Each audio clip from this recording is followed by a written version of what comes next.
Le 15 mai 1985, à Salt Lake City, une jeune femme de 18 ans quitte la maison de son père. Elle doit aller travailler.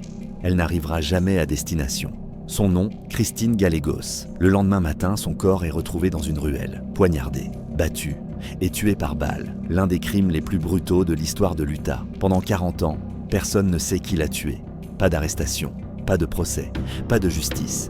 Mais en 2025, la vérité refait surface, grâce à une technologie inimaginable en 1985. Voici l'histoire vraie de Christine Gallegos.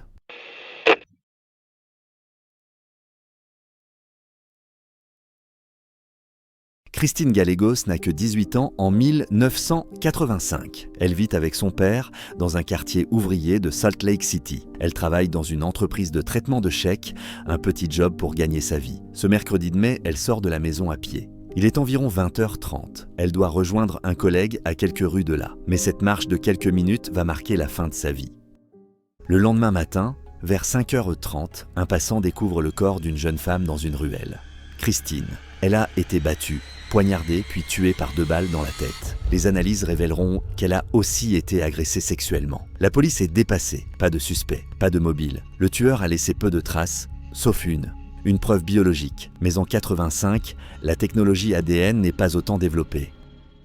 Pendant des mois, la police interroge des dizaines de personnes. Aucun nom ne ressort. Des tests sont faits, mais la technologie ne permet pas de comparer efficacement l'ADN. Le profil est conservé, mais reste inutilisable. Les années passent, puis les décennies. Le dossier prend la poussière dans un placard des affaires non résolues.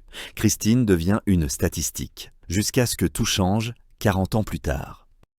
En 2024, un groupe de détectives relance le dossier Gallegos.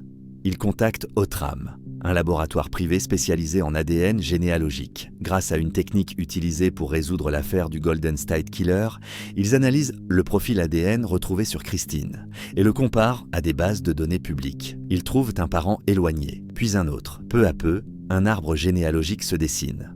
Un nom revient, Ricky Lee Stallworth. Stallworth était militaire en 1985, basé à Hill Air Force Base, à 1 heure de Salt Lake City. Il avait 27 ans au moment du meurtre. Il avait des antécédents, harcèlement, agression, mais aucune preuve directe jusqu'ici. En 2025, un de ses proches accepte de fournir son ADN. Le résultat est sans appel. L'échantillon correspond à 100% à celui retrouvé sur Christine. Ricky Lee Stallworth est formellement identifié comme le meurtrier, mais il est mort en 2023. Le nom de Stallworth est transmis à la famille Gallegos. La mère de Christine, aujourd'hui âgée, reçoit enfin des réponses, mais elle ne pourra jamais faire face au tueur. Il a échappé à la justice des hommes, mais pas à celle de la science. Pour elle, pour les enquêteurs, c'est un mélange de soulagement et de colère. Elle dira à un journaliste « Je n'ai jamais cessé d'espérer. Maintenant, je peux tourner la page. » Christine Gallegos avait 18 ans. Elle méritait une vie, un avenir. Elle a eu droit au silence pendant 40 ans. Aujourd'hui, elle a une voix.